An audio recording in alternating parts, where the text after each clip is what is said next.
ऐसे राष्ट्रभक्ति से ओतप्रोत सभी मंच पर विराजमान संतों के श्री चरणों में वंदन करता हूं। साथ ही साथ संतों के बताए हुए मार्ग पर चल करके मां भारती की सेवा के लिए दिन रात एक करने वाले भारतीय जनता पार्टी के समस्त पदाधिकारी कार्यकर्ता बंधुओं का भी मैं वंदन करता हूं, अभिनंदन करता हूं। हम सबका संबल बनाने के लिए, साथ देने के लिए, हिम्मत बढ़ाने के लिए, हौसला बढ़ाने के लिए जितने भी हमारे राष्ट्रीय स्तर के भारतीय जनता पार्टी के माननीय गणमान्य जनप्रतिनिधित्व करने वाले नेतागण आए, उनका भी हृदय से साधुवाद और आभार व्यक्त करता हूं। पत्रकार बंधु जो सही और सटीक बात को जनता के सामने रखते हैं, ऐसे पोखरण और आसपास से आए हुए समस्त पत्रकार बंधुओं को भी हृदय से साधुवाद और मंगल कामना करता हूं। पोखरण की गली, गांव, शहर, कस्बा, ढाणी, मुरबा, नहर, जहां से कहें, जो एक इस परमाणु नगरी की विशाल तुम इस पांडाल के अंदर एक समुद्र में रूप दिया है। अलग अलग धाराएं जैसे आकर के नदियां समुद्र का रूप धारण करती है, ऐसे यहाँ उपस्थित सभी धन प्रेमियों को, राष्ट्र प्रेमियों को पुनः वंदन करता हूं। आपके हृदय में जो बैठा है, एक कोई विश्वास की किरण लगी हुई है, और विश्वास मैंने नहीं जगाया है, विश्वास आपके अंदर भारतीय जनता पार्टी ने जगाया है, मोदी जी ने जगाया है। आप जैसे निष्ठावान कार्यकर्ताओं ने जो परिश्रम करके भारत के सिरमौर पद पर भारतीय जनता पार्टी के उस चमकते हुए हीरे मोदी जी को बिठाया, तो भारत ने विश्व के ऊपर सिरमौर तक भारत को ले जाने का काम किया है। जो भारत कहीं बहुत दूर दिखता था, भारत के प्रधानमंत्री जब विश्व में यात्रा करते थे बहुत पीछे दिखते थे, आज भारत का प्रधानमंत्री सबसे आगे दिखता है। ये आपकी ताकत का परिचय है। भारत के प्रधानमंत्री जब विदेशों में जाते हैं तो वहां के प्रधानमंत्री नतमस्तक होकर के प्रणाम करते हैं, ये आपकी ताकत का परिचय है। यूक्रेन के युद्ध के अंदर, जब लड़ाइयों के अंदर दोनों देशों की तोपें झुकती है, तो हमारा तिरंगा लेकर के कोई बच्चा निकलता है, तो ये आपकी ताकत का परिचय है। यही नहीं, पाकिस्तान के बच्चे भी यदि तिरंगा लेके निकले तो वो भी सुरक्षित निकले, ये भारत का परिचय है। कश्मीर से लेकर के चांद तक जिसने तिरंगा फहराया वो भारतीय जनता पार्टी ने फहराया है। इसलिए हम सब लोग भारतीय जनता पार्टी को प्रणाम करते हैं और उसके साथ कंधे से कंधा मिला के खड़े हैं। मुझे आपके बीच में भारतीय जनता पार्टी ने भेजा है, उन शीर्षस्थ नेताओं का मैं हृदय से साधुवाद करता हूं, पर मुझे भेजा है इसलिए कि आप पर विश्वास करके भेजा है। मेरे पर विश्वास बाद में है, पहले आप पर विश्वास किया है।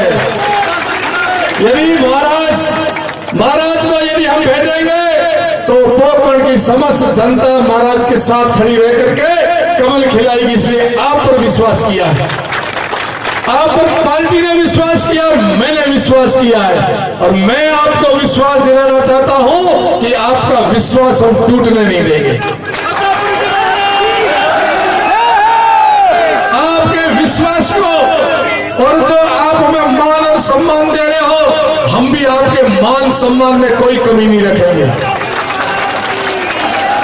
और यहां से आप कमल खिला करके ले जाएंगे, हम लोग मां भारती के चरणों में रखेंगे, उसमें आप सबकी भूमिका होगी। मां भारती के चरणों में कमल के रूप में पोखरण विधायक का कमल खिलेगा। ये हम सब लोग उस दिन के सुखद पल की प्रतीक्षा करते हैं। मैं निश्चय ही पहले संत हो, क्योंकि मेरे ये जमात और ये मेरा परिवार है, इनका मुझे परम आशीर्वाद और परम साथ मिल रहा है, इसलिए मैं निर्भय हूं, निश्चय हूं और अभय होकर के आपके बीच में अपने कर्तव्य का निर्वहन करूंगा। और आप जो भगवे में आपने विश्वास जताया, एक संत में विश्वास जताया, स्वाभिमान को कभी बंटा नहीं लगाऊंगा। इन संतों ने भी मेरे में विश्वास जताया है। तारातला मठ का बाना है, उसका भी मैं ध्यान रखूंगा कि तारातला मठ के मान सम्मान को भी मैं कभी अक्षुण्ण नहीं होने, खंडित नहीं होने दूंगा। कुल, खानदान, परंपरा, राष्ट्र और हमारे संत परंपरा को कभी भी मैं नीचे नहीं दिखने दूंगा। ये मैं आपके सामने वादा करता हूं। आपने जिस विश्वास के साथ मुझे साथ देने का संकल्प दिलवाया है, मैं उसी विश्वास से आपको संकल्प के साथ कहता हूं कि मैं अक्षर से मेरे कर्तव्य का पालन करूंगा। कार्यम व साधे देह व पाते, या तो अपने कार्यों को सिद्ध कर लेंगे, नहीं तो उसकी सिद्धता में अपने शरीर को मां भारती को समर्पित कर देंगे। इदम राष्ट्राय इदं न मम, इदम राष्ट्राय इदं न मम की भाव से आपके बीच में आया हूं। और मेरे ऊपर मोहनपुर जी महाराज इन संतों की कृपा है, मैं अपने ध्येय को प्राप्त करने में अक्षरशः आगे बढ़ूं। आपका आशीर्वाद मिलता रहे। आम जनता से निवेदन करता हूं कि प्रजातांत्रिक प्रक्रिया के अंदर हमें प्रजातंत्र को स्वतंत्रता के साथ में देश के विकास में जोड़ना है। आइए हम सब लोग सबसे ऊपर कोई भक्ति रखना चाहते हैं। आप सब सुधीरन विराजे,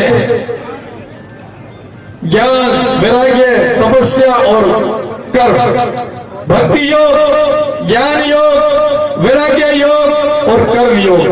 भक्ति योग में मठ में बैठ करके आराम से कर सकता हूं। ज्ञान योग में मठ में बैठ के बहुत आराम से स्वाध्याय कर सकता था। वैराग्य से मैं वहां अपनी साधना कर सकता था। परंतु मैंने जो चुना, वो चौथा चरण चुना है, वो है कर्म योग। और सबसे कठिन है ये योग, कर्म योग। क्योंकि भर्तृ जी ने भी कहा है, पूज्य जगदम्ब जी महाराज विराजे मेरे गुरु के प्रतिरूप में विराजे हैं, सेवा धर्मम परमम गहनो योगी लो मप्य गम्य। बाकी सब कुछ कर सकते हैं, भक्ति, ज्ञान, वैराग्य वो सामान्य है। यदि कोई कर्म योगी उतरता है तो उसके लिए बहुत कठिन परीक्षा भी। तो मैं कर्म योगी के रूप में आया हूं आपके बीच में।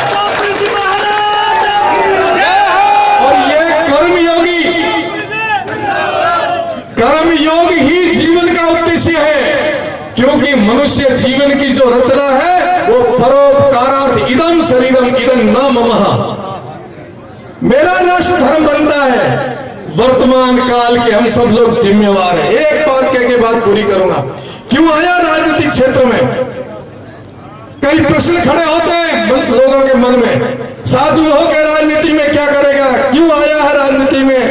मैंने 4 योग बताए हैं मित्रों। सबसे कठिन यदि है तो कर्म योग है। और गीता में भगवान कृष्ण ने भी ये कहा है कि हम सबको कर्म योगी बनकर के अपने कर्तव्य का निर्वाह करना है। नर सेवा नारायण सेवा है, नर सेवा नारायण सेवा है।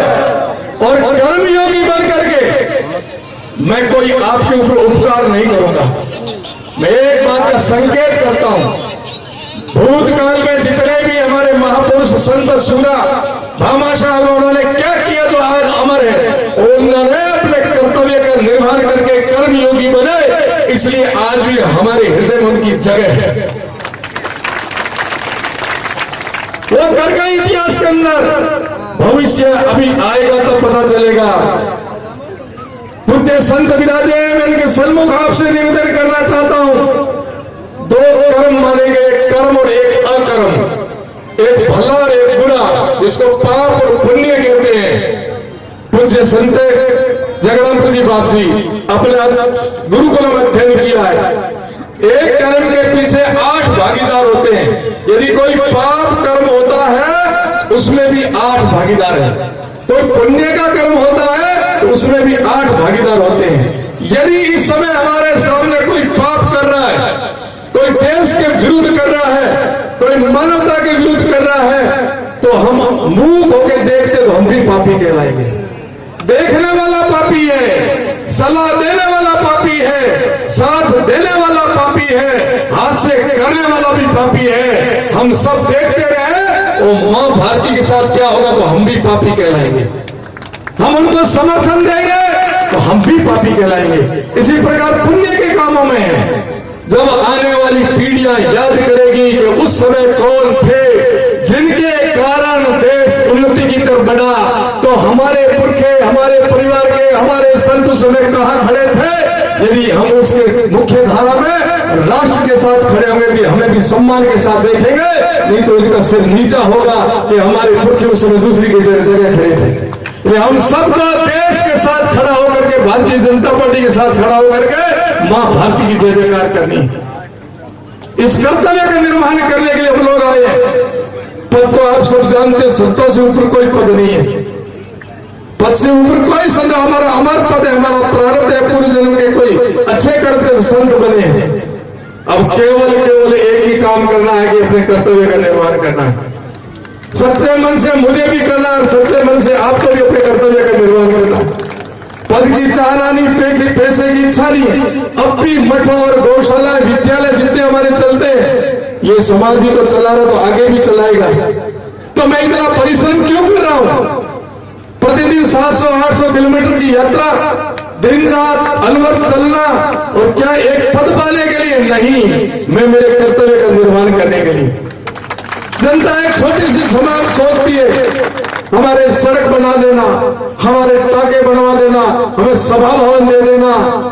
उनको मैं निवेदन करना चाहता हूं, ये बना करके हम आपके ऊपर कोई एहसान नहीं करेंगे। आपको बनाएंगे, सब कुछ होगा, विकास होगा, राष्ट्र विकास की तरफ बढ़ रहा है, पर हम आपके ऊपर उपकार नहीं कर रहे हैं। आप हमारे ऊपर उपकार करोगे, बनाने वालों के ऊपर उपकार करोगे, तो वो चीज दोगे जो किसी को नहीं मिलेगी, वो है आशीर्वाद। हम आपका कोई काम करेंगे तो वहां आपको बाध्य नहीं करेंगे कि मैंने आपके घर सड़क बनाई इसलिए मुझे वोट देना। मैं आपको बांधूंगा नहीं कि ये काम मेरा, हमें आप वोट दोगे तो मैं आपका काम करूंगा। मैं कहूंगा आप स्वतंत्र रहें, पर देश की मुख्य धारा से जुड़ के रहें। हम अपना कर्तव्य का निर्वहन करें, आप अपने कर्तव्य का निर्वहन करें। इस समय देश स्वर्णिम काल में से आगे बढ़ रहा है। ये मेरी संतों की भविष्यवाणी है। देश विश्व शक्ति बनने जा रहा है, देश विश्व गुरु बनने जा रहा है। वह हम सबको अपने कर्तव्य का बोध करके कर्तव्य के साथ खड़ा रहना है। मां भारती की जय जयकार संतों को करना नहीं है, आप सबको करना नहीं है। किसी भी प्रकार से मन को विचलित नहीं करना है। अपने निहित स्वार्थों के कारण देश के प्रति कोई ऐसा काम नहीं करना है। हम अपना काम सिद्ध करने के लिए मुख्य धारा से छूटना नहीं है। देश के विकास में हम सबका विकास है। आप सबने मुझे अथाह प्रेम, स्नेह, अपनत्व, सम्मान जो कुछ दिया ये आपके सामने खड़ा है। जब जब मैंने आह्वान किया, मैं इतना आपसे जरूर कहता हूं कि जब आपके बीच में आया हूं तो आपने अपार स्नेह, प्रेम, सम्मान दिया, जिसके कारण मेरे पुराने भक्त और मठ में जाने का भी टाइम नहीं मिलता।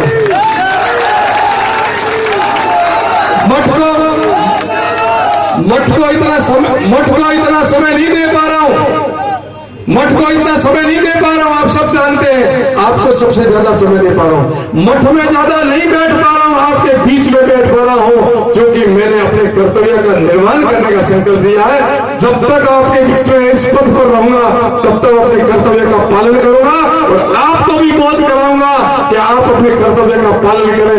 राष्ट्र को समर्पित इस भावना के साथ आए हुए अतिथियों का, संतों का, आप सबका मैं हृदय से साधुवाद और मंगल कामना करते हैं। हम जैसे हमारे माननीय मंत्री जी कह के गए, हम नहीं रुकेंगे, नहीं झुकेंगे। हम सब तो हम नहीं रुकेंगे, नहीं झुकेंगे, नहीं बिकेंगे, नहीं बटेंगे। भारत मां की जय जयकार करेंगे। बहुत बहुत आशीर्वाद, बहुत बहुत। एक सूचना है, अब अपना नामांकन का जो प्रसंग है, आप सबकी सादर उपस्थिति में एक जुलूस के साथ हम सब लोग संतों के सानिध्य में प्रस्थान करेंगे। व्यवस्थित और शांतिपूर्वक जो हमारी भारतीय जनता पार्टी की मर्यादा है, उसके अनुरूप हम सब लोग वहां जाकर के अपना नामांकन प्रस्तुत करने की प्रक्रिया में जाएंगे। फिर आप आराम से अपने अपने घर गंतव्य तक जाएं और जा करके मिशन में लगना है। 25 दिन है और उद्देश्य आपका बड़ा है। आपको घर घर प्रतापरी बन करके मोदी बन के जाना है। मोदी भी आप हो और प्रतापरी भी आप हो। बहुत बहुत धन्यवाद, बहुत बहुत धन्यवाद। भारत